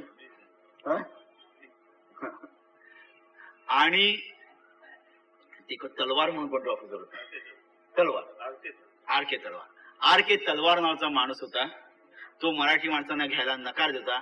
त्याच्या एकाने सणसणीत कानफडीत मारली. दुसऱ्या दिवसापासून मराठी माणसाची भरती सुरू झाली. आज अशा तलवारींबरोबर आमची मंडळी बियर बार मध्ये बसतात. कोण कुठला सिंग, कोण कुठला सुब्रमण्यम अय्यर, ही सगळी माणसं बँकेमध्ये भरती होतात. मराठी माणूस नाही. त्याबद्दल कोणालाही लाज वाटत नाही. जेव्हा शिवसेनेची स्थापना झाली त्यावेळी मुंबईमध्ये मराठी माणसाची संख्या 42% होती. 42% मराठी माणसाची संख्या होती मुंबईमध्ये. आज ही संख्या 28 वर आलेली आहे. मराठी माणसाची मुंबईतली टक्केवारी ही 28 वर आलेली आहे. आम्हाला लाज वाटत नाही. माझ्या घरी एकेकाळी मासे घेऊन येणारी ही कोळीण होती. केळी विकणारा वसईचा माणूस होता. भाजीवाला नाशिकचा होता. ही सगळी माणसं गायब झाली. बिहारी मुसलमानाकडून मी मासे विकत घेतो, मला शरम वाटत नाही. मी भैयाकडून केळी घेतो आणि आणखीन कोणाकडून तरी भाजी विकत घेतो. संबंध मुंबईचा दादरचा जो मार्केट आहे, हे दादरचं मार्केट हे मराठी माणसाच्या पूर्णपणे हातातून गेलेलं आहे. दादरच्या रानडे रोडवर एकेकाळी मराठी माणसाची 103 दुकानं होती. 103. आज तिकडे 13 मराठी माणसं आहेत. मराठी व्यापार परिषदेला हे माहिती असेल. 13 मराठी माणसाची दुकानं आहेत. आम्हाला काहीच वाटत नाही. ह्या सगळ्या प्रश्नांकडे शिवसेनेने पाहावं अशी अपेक्षा होती. कुठलाही माणूस जेव्हा मत देतो, एखाद्याला आपलं म्हणतो, किंवा आम्ही देवाकडे जेव्हा नमस्कार करून हे करतो, तेव्हा माझा संसार सुखी राहू दे, मला पगार चांगला मिळू दे, मला प्रमोशन मिळू दे, हेच माझा मुलगा पास होते, म्हणजे त्यांनी अभ्यास करायचा नाही, मी ऑफिसात काम करायचं नाही, देवाला सांगायचं मला पास कर आणि भरोसा ठेवायचा. हीच गोष्ट सामान्य मतदारांची, सामान्य जनतेची ही राजकीय पक्षाकडून सुद्धा असते. मी काही करो किंवा न करो, मी लायक असो वा नसो, परंतु एखाद्या राजकीय पक्षाला मी 5 वर्षात एकदा शिक्का मारल्यानंतर त्यांनी माझं भलं करावं अशी अपेक्षा ही सामान्य मतदाराची असते. या अपेक्षेला शिवसेना उतरली नाही. आज ठाकूर साहेब खासदार आहेत, त्यांच्या अवतीभोवती आणि मागे पूर्वी असलेले शिवसेनेचे राज्यसभेचे सदस्य कोण होते हे त्यांना विचारा. किती मराठी माणसं शिवसेनेमध्ये, राज्यसभा म्हणजे कशी बिनखर्चानी तुम्हाला आपला सदस्य केंद्रात पाठवता येतं. शिवसेनेला जेव्हा पहिली संधी मिळाली, पहिली खासदार पाठवण्याची, जेव्हा कोणीच नव्हतं, पहिला खासदार गेला, ती चंद्रिका केनिया. नंतर वेगवेगळे जात राहिले आणि आज परिस्थिती अशी आहे की मला असं वाटते की इके ठाकूर हे एकमेव मराठी खासदार आहेत राज्यसभेतले. संजय राऊत आमचा, सॉरी राऊताला कसं विसरू, संजय राऊत आणि एकनाथ ठाकूर ही 2च मराठी माणसं तिकडे खासदार म्हणून बसले. बरं, ज्यांना पाठवलं ते प्रामाणिक राहिले का? पहिली संधी मिळताच सगळ्यांनी पोबारा केला. पहिली संधी मिळतात एकामागून एक मी नावं सांगू शकतो, पण त्याच्यात मी वेळ घालवत नाही. अशी जेव्हा परिस्थिती निर्माण झाली तेव्हा शिवसेने आणि हिंदुत्वाचा आसरा घेतला. त्यावेळी मराठी माणूस दुखावला गेलेला आहे. आज जे शिवसैनिक असं म्हणत असतील की काँग्रेसला मत द्या, काँग्रेसच्या बाजूने उभे राहिले असतील, मला वाटत नाही त्यांचा अंतरात्मा त्यांच्या बरोबर आहे. त्यांचा अंतरात्मा त्यांच्या बरोबर नाही. परंतु परिस्थिती अशा अवतीभोवती दिसते की ज्यांच्यावर विश्वासाने मान टाकली, ज्यांच्या खांद्यावर विश्वासाने मान टाकली, त्यांनी जर आपला खांदा बाजूला केला तर मग त्यांनी तरी काय करायचं ही परिस्थिती. आता याचा अर्थ संबंध हतबल झालो आहोत का आपण? शिवसेना संपली आहे का? तर शिवसेना संपलेली नाही आणि संपणार नाहीची 2 कारण आहेत. तुम्हाला मी सांगतो 2 कारण. जसं मुंबई सारख्या शहरातला आणि आता पुण्यात सुद्धा जसा मराठीचा टक्का कमी होत जाईल तशी शिवसेनेसारख्या संघटनेची गरज ही वाढत जाईल. तुम्ही जगाच्या पाठीवर कुठेही बघा, जगाच्या पाठीवर कुठेही जे अल्पसंख्याक असतात ते एकसंध असतात.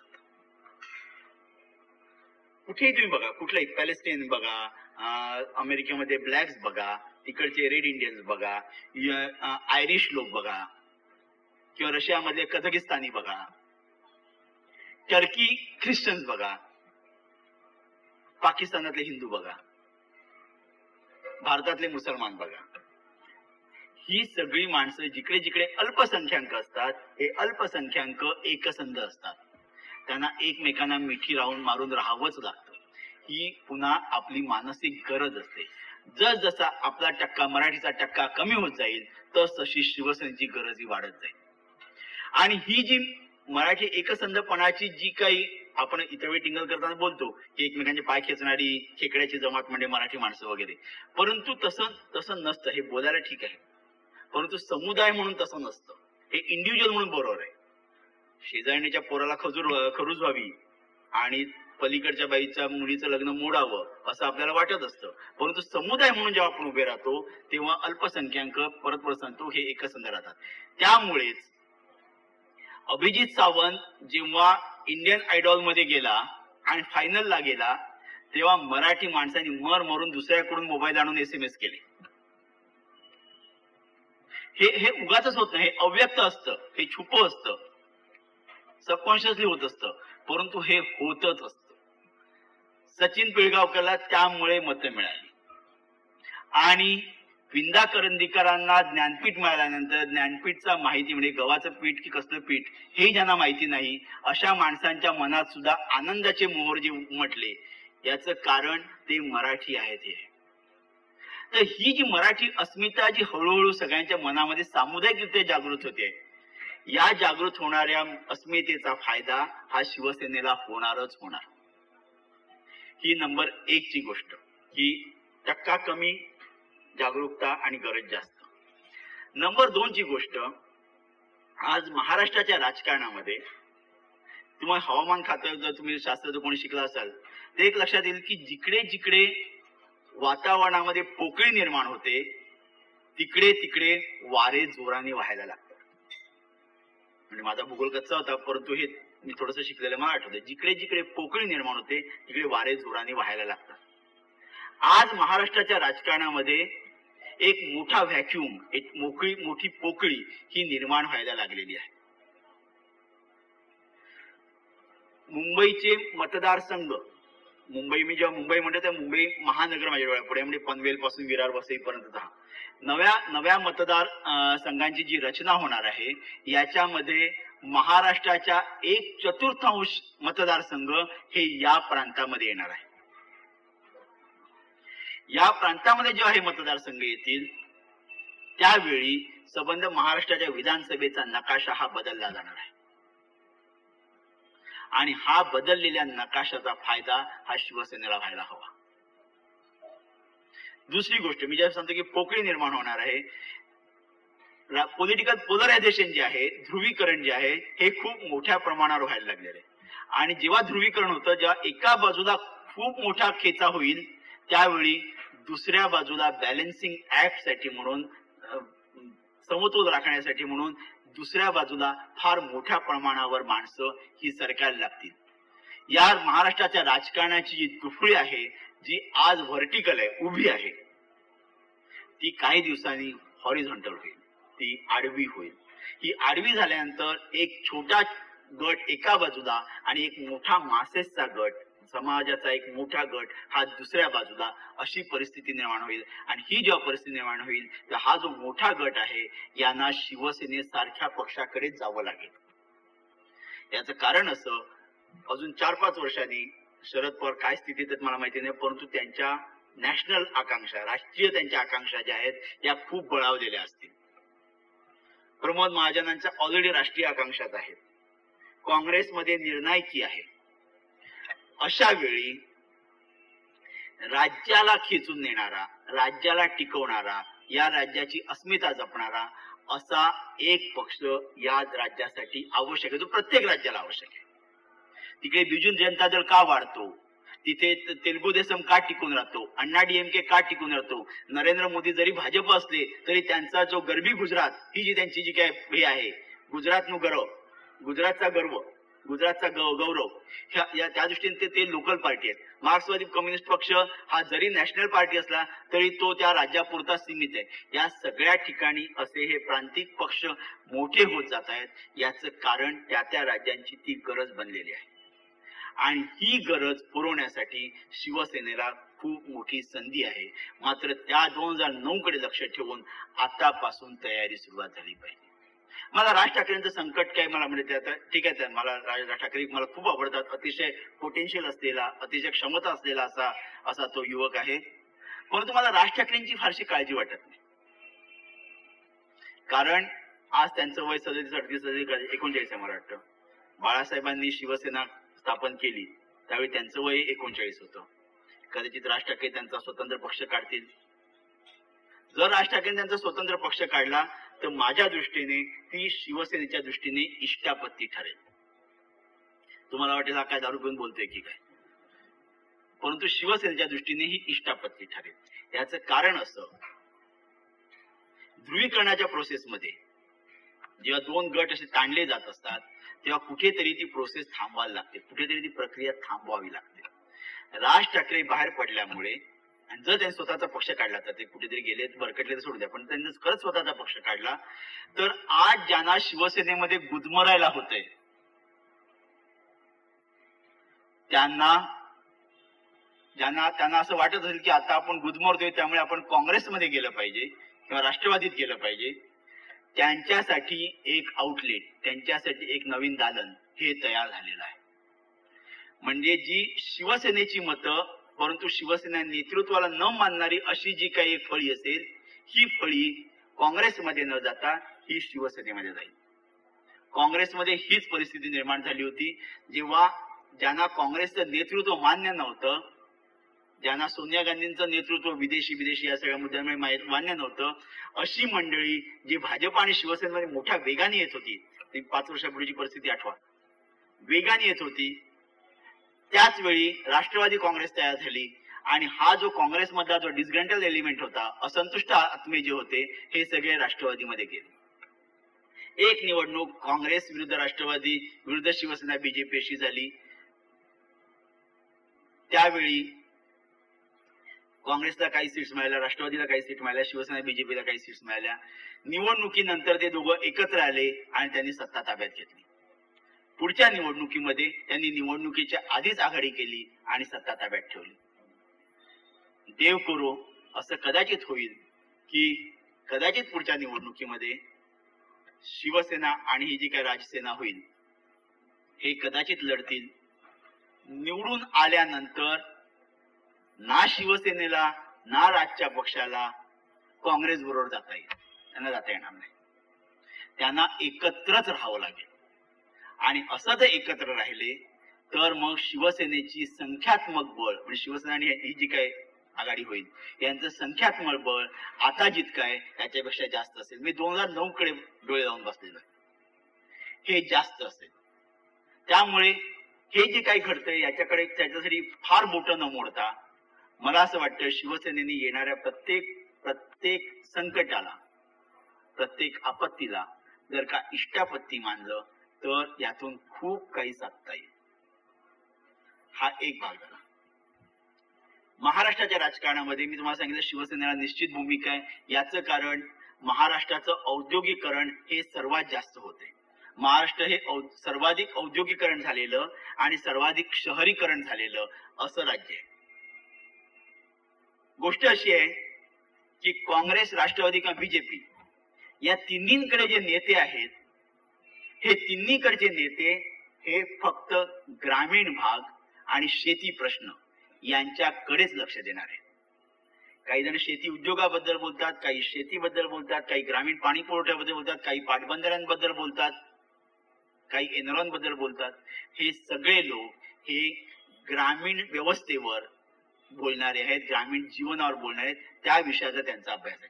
शिवसेनेचं युनिक फीचर कुठलं असेल, शिवसेनेची सर्वाधिक गोष्ट कुठली, तर शिवसेना हा बाय हार्ट, मनाने हा शहरी पक्ष आहे. याची शक्ती ही शहरामध्ये आहे. शहरातला मध्यम वर्ग, शहरातला कर्मचारी, शहरातला कामगार, शहरी जीवन, शहरीकरण, पूल, रस्ते, वीजबत्ती, पाणी पुरवठा, नळातून येणारा पाणी पुरवठा, पाटबंधाऱ्यातून येणार नाही, नळातून येणारा पाणी पुरवठा, या सगळ्याकडे शिवसेनेमध्ये त्यांची ती आतूनच शक्ती आहे. त्यातले काही लोक बिल्डर झाले त्यामुळे ते सोडून द्या, त्यामुळे शक्तीचे म्हणजे विचार करण्याची फार वाढली आहे. परंतु मुळात शिवसेना हा शहरी पक्ष आहे आणि या राज्याचं नागरीकरण जितकं जितकं वेगाने होईल आणि जे होत राहणार, काळाची चक्र आपण फिरवू शकत नाही. माझ्या डोळ्या देखत कर्जत या गावाचं शहर झालेलं मी पाहिलेलं आहे. माझ्या डोळ्या देखत चिंचवड हे खेड होतं, त्याचं पिंपरी चिंचवड हे मोठं औद्योगिक शहर झालेलं आपण पाहिलेलं आहे. आणि हे असे अनेक, ठाणे, डोंबिवली, कल्याण ही काय होती, ही मोठी मोठी शहरं होत चाललेली आहेत. ही मी मुंबईच्या आसपासची म्हणतोय. असं हे सर्व दूर आहे. औरंगाबाद, जालना, नागपूर, रामटेक, वर्धा, अमरावती, नाशिक, देवळाली सारखं गाव हे शहर बांधलेलं आहे. जितकं जितकं शहरीकरण जास्त होत जाईल तितके शहरी मतदारांची संख्या वाढत जाईल. जो गेल्या वर्षीपर्यंत शेती करत होता त्याचा मुलगा आज शहरात येऊन नोकरी करायला लागलेला आहे. पानपट्टीचं का होईना दुकान काढायला लागलेलं आहे, चपरासीची का होईना नोकरी करायला लागलेला आहे. आणि या शहरी जीवनाचे प्रश्न सोडवण्यासाठी वेगळ्या संघटनेची आवश्यकता आहे, की जी संघटना शहरांचा विचार करेल. आणि मगाशी सांगितलं असं की 25% जर का आमदार हे जर का या पट्ट्यातून येणार असतील, मुंबई पट्ट्यातून जर येणार असतील, तर याच्या पुढचा जो मुख्यमंत्री आहे, पुढच्या निवडणुकीत होणारा जो मुख्यमंत्री आहे, हा मुंबई वासीय ठरवणार आहे. मुंबई आणि त्याच्या आसपास राहणारी मंडळी ही पुढचा मुख्यमंत्री ठरवणार आहेत. प्रयत्न हा व्हायला पाहिजे की या सर्व ठिकाणी 68 मतदारसंघ होतात. कधी 68 मतदारसंघ हे मुंबई पट्ट्यामधले होतात. हे 68 मतदारसंघ जर का शिवसेनेने इंटॅक्ट ठेवले तर परिस्थिती बदलू शकेल. फक्त त्यासाठी डोळसपणे कान उघडे ठेवून, डोळे उघडे ठेवून, मुख्य म्हणजे घराच्या बाहेर पडून थोडं काम करायला शिवसेनेच्या नेत्यांनी आणि कार्यकर्त्यांनी शिकायला हवं. ती वेळ आलेली आहे. गरज ही जशी शोधाची जननी असते तशीच गरज ही परिश्रमाचीही जननी असते. जोपर्यंत माझ्या पोटाला चिमटा पडत नाही तोपर्यंत मी माझे हात चालत नाही. हात जर तोंडापर्यंत न्यायचा असेल तर त्यासाठी आधी मेहनत करायला लागते. आणि जेव्हा माझा हात तोंडापर्यंत जात नाही अशी जेव्हा परिस्थिती निर्माण होते तेव्हा आपोआप हात हालायला लागतात, पाय चालायला लागतात.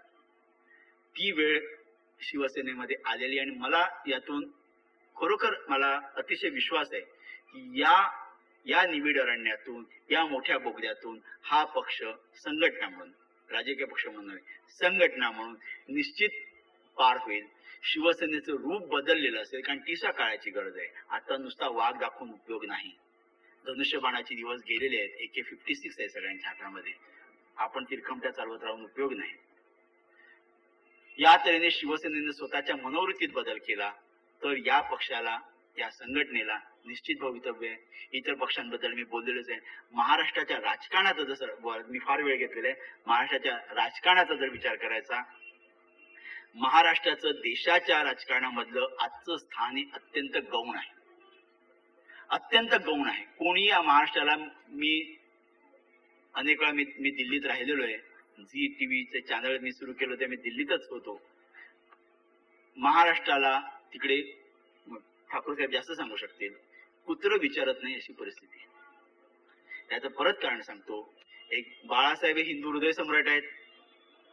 ते सोडले तर ऍक्टिव्ह राजकारणामध्ये, ऍक्टिव्ह राजकारण विचारा म्हणतो, जे प्रॅक्टिकल राजकारण, जे रोजचं राजकारण आहे, या राजकारणामध्ये शरद पवार आणि प्रमोद महाजन याच्यानंतर महाराष्ट्राला नेताच नाही. महाराष्ट्राबद्दल बोलायला तिकडे माणूस नाही. म्हणजे हे फक्त राजकीय जीवनात आहे असं नाही, हे सामाजिक, सांस्कृतिक, क्रीडा या सर्व जीवनामध्ये राष्ट्रीय पातळीवर महाराष्ट्राचं स्थान प्रचंड घसरलेलं आहे. एक काळ होता आपल्या क्रिकेट टीम मध्ये मुंबईचे 7-7 लोक होते. आज सचिन फेल गेला तर मुंबईचा एकही खेळाडू या राष्ट्रीय संघात राहत नाही. पहिलं सुवर्ण कमळ मिळालं श्यामच्या आईला, त्यानंतर दुसरं मिळायला 50 वर्षाची मोठी रात्र आपल्याला पाहावी लागली. वि.स. खांडेकरांना 68 मध्ये मिळालं ज्ञानपीठ, त्यानंतर वि.वा. शिरवाडकरांना मिळालं, त्यानंतर आत्ता विंदा करंदीकरांना मिळालं. म्हणजे मराठीच्या, जी माझा मराठाची बोलू कौतुके परी अमृता ते पैदा जिंके म्हणायचं, आणि 43 वर्षाच्या ज्ञानपीठाच्या इतिहासात मराठीच्या वाट्याला फक्त 3 यावीत, इतका हा समाज छोटा नाही. त्याच वेळी कानडीला 7, उर्दूला 5, पंजाबीला 5, उडियाला 3, गुजरातीला 4. पण हिंदी तर सोडून राष्ट्रभाषा त्यांना जास्त असणं स्वाभाविकच आहे. तामिळला 3. अशी जेव्हा मिळत गेली त्यावेळी मराठीला हे आत्ताच तिसरं मिळणं हे असं घडतं. याचं कारण मराठी समाजाची राष्ट्रीय पातळीवर ऱ्हास होतोय. याचं कारण मराठी समाजाला नेता नाही. एक काळ नामदार गोखले, टिळक, आंबेडकर, यशवंतराव चव्हाण हे नेतृत्व होतं. पण इतिहासामध्ये आम्ही मोठे होतो म्हणून आम्हाला आज मोठं म्हणा हे सांगणं हे मूर्खपणाचं आहे. आज आपल्याला कुठल्याही क्षेत्रामध्ये नेतृत्व नाही. याचं महत्वाचं कारण आपल्या राजकीय नेतृत्वाचा कमालीचा ऱ्हास झालेला आहे. नेता म्हणावा असा एक शरद पवार सोडला तर आज महाराष्ट्रामध्ये माणूस नाही. मी प्रमोद महाजनला नेता म्हणत नाही, पण नेता म्हणावा बाळासाहेब आहेत त्यांच्यावरही बोलत नाही, परंतु परत मी सांगतो प्रचलित राजकारणामध्ये असा शरद पवार सोडला तर महाराष्ट्राला नेता नाही. शिवराज पाटील काय किंवा पृथ्वीराज चव्हाण काय ही माणसं नेते नव्हे. विलासराव देशमुख, पतंगराव कदम हे नेते नव्हे, हे पदाधिकारी आहेत, कुठल्या तरी पदावर बसलेली माणसं आहेत.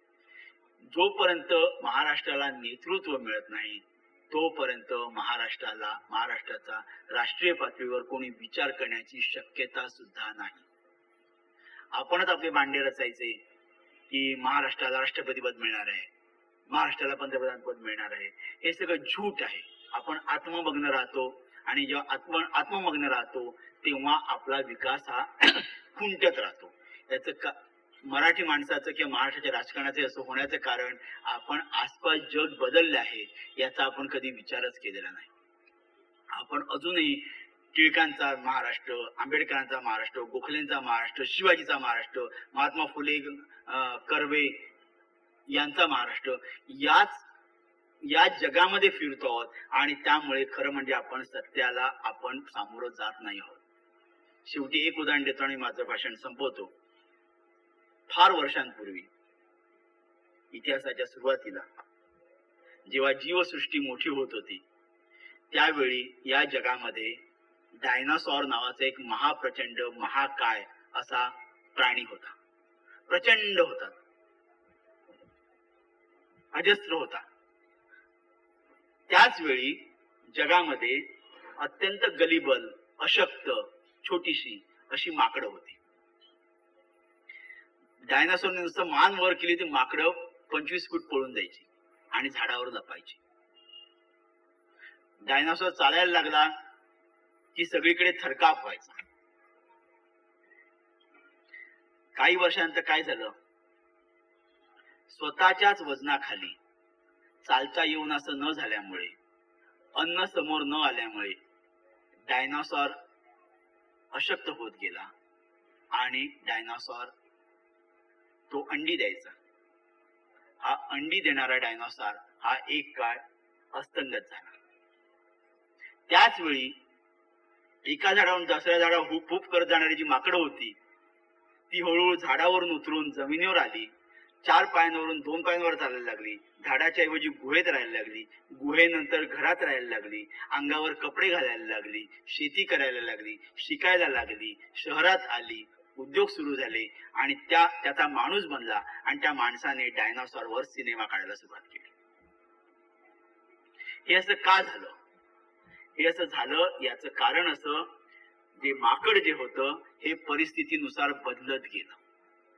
परिस्थितीची जाण त्याला होती, परिस्थितीची ओळख त्याला होती. परिस्थितीला काय हवंय, काळाला काय हवंय याप्रमाणे माकड बदलत गेलं आणि त्याचा माणूस बनला. डायनासॉर तसाच राहिला. बाकी सर्व प्राण्यांना डायरेक्ट पोरं व्हायला लागली तरी डायनासॉर अंडीच घालत राहिला. माकड येऊन ती अंडी फोडायला लागली आणि डायनासॉर संपून गेला. माकडाचा माणूस झाला.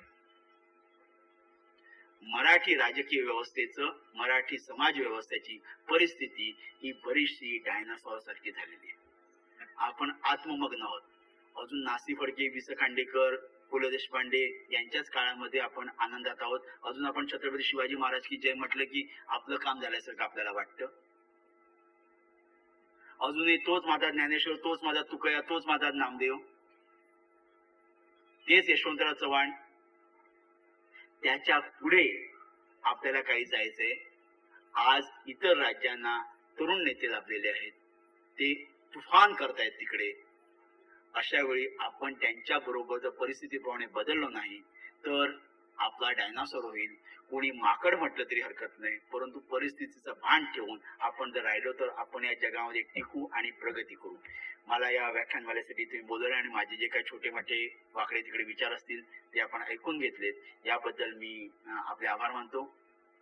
आयोजकांनी मला बोलवलं याबद्दल त्यांचे आभार मानतो. आणि ही व्याख्यानमाला अशीच चालत राहू. आज इकडे भरपूर माणसं दिसत आहेत. गिरगावमध्ये मराठी माणूस इतपत आहे याने माझं मन भरून आलेलं आहे.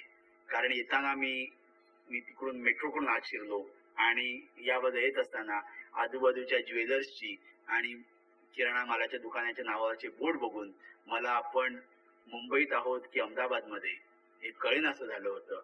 इथे निदान इतकी मराठी माणसं आहेत ही बघून मला आनंद वाटतो. ही सगळी तुम्ही इथे टीका मोठे व्हा आणि परत आपली नावं इकडे येऊ द्या, एवढी आपल्या सगळ्यांना प्रार्थना करतो आणि माझं भाषण संपवतो.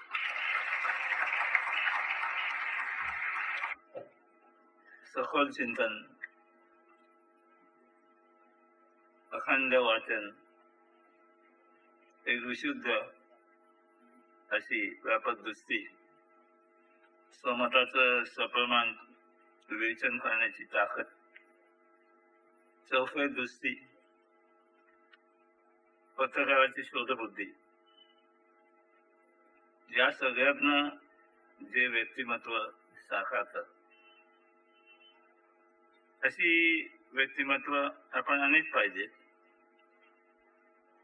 पण त्यात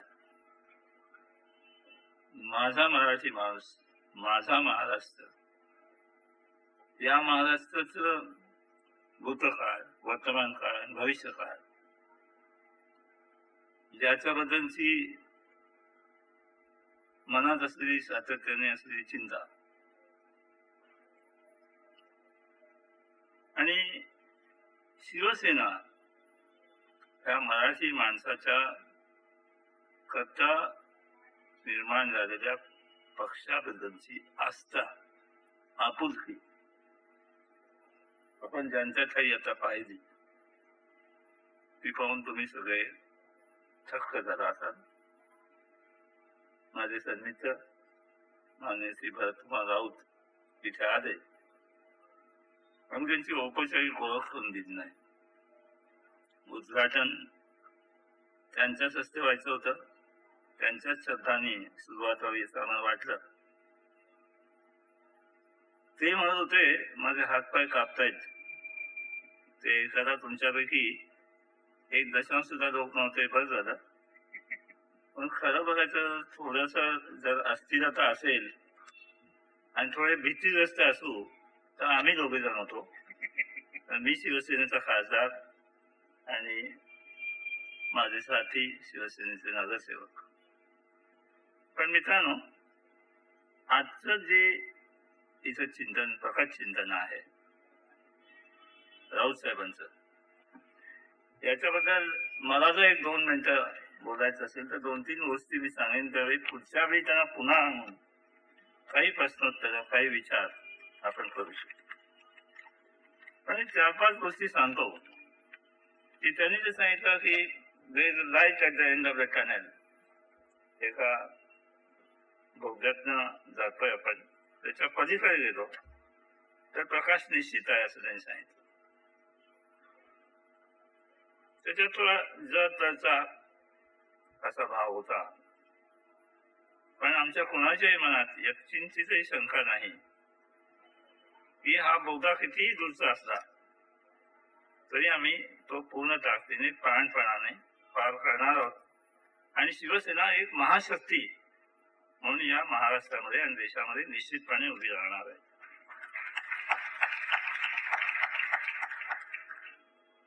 माझा शिवसेनेचा संबंध मी त्यांचं प्रत्युत्तर देत नाहीये, पण एक 4 गोष्टी सांगतो आणि पुन्हा आपण कदाचित बोलून एक दिवस वाढून सुद्धा आपण हे करू शकतो.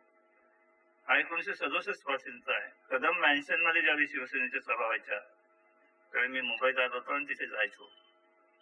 1968 साली ती जी लोकाधिकार समिती म्हणून आहे ती पहिली लोकाधिकार समिती कैलासवासी वामनराव महाडिक यांच्या सहकार्याने मी स्टेट बँकेमध्ये स्थापन केली. त्याच्यानंतर गजाननराव कीर्तीकरांनी रिझर्व्ह बँकेमध्ये लोकाधिकार समिती स्थापन केली आणि 70चा जो मोर्चा सांगितला जो स्टेट बँकेवर गेला आणि त्याच्यानंतर फार मोठ्या प्रमाणात सगळ्या बँकांमध्ये जी कर्मचाऱ्यांची मराठी कर्मचाऱ्यांची रिक्रुटमेंट झाली तो 70चा मोर्चा मी माननीय श्री मनोहर जोशी यांच्या घरी गच्चीवर एक खास बैठक म्हणून बाळासाहेबांची बरोबर 3 तास बसलो. त्यांना सगळी परिस्थिती बँकिंग इंडस्ट्रीची समजून सांगितली. आणि मार्मिक मध्ये शुक्रवारी मोर्चा असं बाळासाहेबांनी आवाहन केलं. 12-13 हजार लोक बॉम्बे समाचार मार्गावर आले. बॉम्बे समाचार मार्गावर त्या मोर्चात सर्व शिवसेनेचे नेते होते, खुद्द बाळासाहेब होते आणि बाळासाहेबांची आणि आखेकरवारांची जी भेट झाली ती भेट मिस करून दिली त्यावेळी, कारण त्यावेळी स्टेट बँकेत जे 60,000 अधिकारी देशभरात होते त्या महासंघाचा मी अध्यक्ष होतो आणि त्यानंतर भर 80% सगळ्या बँकांमध्ये भरती व्हायला लागली. आता मी माझं आत्मपरिचय करून देण्यासाठी सांगत नाहीये, पण उद्धवजींबद्दल काही उल्लेख झाले त्या संबंधात मी एवढं सांगतो. उद्धव हे साधारण 7-8 वर्षाचे असल्यापासून त्यांना मी पाहतोय. आज मी 65 वर्षाचा आहे आणि 67 ते 65 म्हणजे जवळजवळ 38 वर्ष झाली आहेत. आता नारायणराव राणेंची जास्त झाली असं ते म्हणतात ते प्रत्येक जण आमच्यापैकी सांगत असतो, पण काही ऐतिहासिक पुरावे आहेत त्याबद्दलचे लेख आहेत. नारायण राणे शिवसेनेतून जाण्यापूर्वी महाबळेश्वरला उद्धवजींचं जेव्हा कार्याध्यक्ष म्हणून निवड झाली तिथून नारायण राणे जाण्यापर्यंतचे उद्धवजी आणि नारायण राणे गेल्यानंतरचे उद्धवजी त्याच्यात आमूलाग्र बदल झालेला आहे. पूर्वीच्या काही तक्रारी होत्या, खरं म्हणजे शिवसेनेच्या खासदारांनी असं प्रांजळपणे बोलायचं नसतं असा शिरस्त आहे. ते भेटत नसत, फोनवर येत नसत, पण पूर्णपणे उद्धवजी बदललेले आहेत. आणि आता सकाळी 7 पासून आता सुद्धा जर तुम्ही फोन केलात तर डायरेक्ट मोबाईलवर ते भेटतात आणि स्वतः जेव्हा मला गेल्या 1 वर्षभरात फोन करतात, स्वतःच फोन करतात. मध्ये कोणी मिलिंद नार्वेकर कुठला दुसरा कोणीही नसतो आणि मोठ्या ताकदीने ते सर्व आंदोलनात उतरलेले आहेत. त्यांना परिस्थितीचं भान आहे, वास्तवाची जाणीव आहे आणि मला वाटतं हे शिवधनुष्य ते पेलू शकणार आहेत याची मला खात्री वाटते. हिंदुत्व हा विषय एवढ्यासाठीच घेतला की ज्यावेळी मुस्लिमांचं रांगून संचालन फार मोठ्या प्रमाणात व्हावं लागलं तेव्हा हिंदू समाजाचं खच्चीकरण व्हायला लागलं. तुम्हाला माहित नसेल, तुम्हाला मी नेऊन दाखवतो. कर्नाटकामध्ये अशी शहर आहेत ज्या शहरामध्ये, आणि पत्रकारितेचा मी जास्त सांगायला नको, ज्या शहरामध्ये हिंदू माणूस हा कुठल्याही अधिकाराच्या पदावर नेमता येत नाही, कारण तिथे मुस्लिम मेजॉरिटी झालेली आहे. ही आमच्या गोव्याला लागून शहर आहेत आणि तिथल्या मुस्लिमांनी सांगितलंय कुठलाही अधिकारी, मग तो ग्रामसेवक असेल, तो तहसीलदार असेल, तो नगरपालिकेचा अधिकारी असेल, हा हिंदू असू शकत नाही. या आपल्या भारत देशामध्ये आपल्याच एका राज्यातल्या शहरामध्ये मुस्लिम लोक या ताकदीने आपल्या मेजॉरिटीच्या आधारावर उभे आहेत. जगामध्ये सर्वत्र जिथे मुस्लिम मेजॉरिटी आहे तिथे त्यांना त्यांचा शरीयत लॉ आणि त्यांचा मुस्लिम पर्सनल लॉ तर आहेच, पण त्यांना आपल्या इस्लामचं राज्य पाहिजे. आणि आमच्या देशामध्ये जिथे हिंदू मेजॉरिटी आहे तिथे त्यांना शरीयत लॉ हवा आणि सेक्युलर स्टेट हवा. जिथे त्यांची मेजॉरिटी आहे तिथे त्यांना मुस्लिम स्टेट हवं जिथे आमची मेजॉरिटी आहे त्यांना सेक्युलर स्टेट हवं. अर्थात ही आमची राज्यघटना आहे, आम्ही ती मानतो. कोणी असं समजत असेल की बाळासाहेब मुस्लिमांच्या विरोधी आहेत असं जर वाटेल तर मी तुम्हाला सांगतो, एक दिवस असा आला, बाळासाहेबांचं असं म्हणणं होतं की ही जी सगळे झोपडपट्टीचे लोक आहेत 32 लाख, त्यांच्याकरता मुक्त झोपडपट्ट्या बांधल्या, घरं बांधून दिली जावी. एका कोणी माणसाने त्याने सांगितलं, हो याच्यातले जवळ 3 लाख मुसलमान आहेत. बाळासाहेब त्याचं म्हणजे काय झालं, जर ते आपले भारतीय असतील, आपल्या भारतभूमीशी जर ते प्रामाणिक असतील त्यांनाही द्या.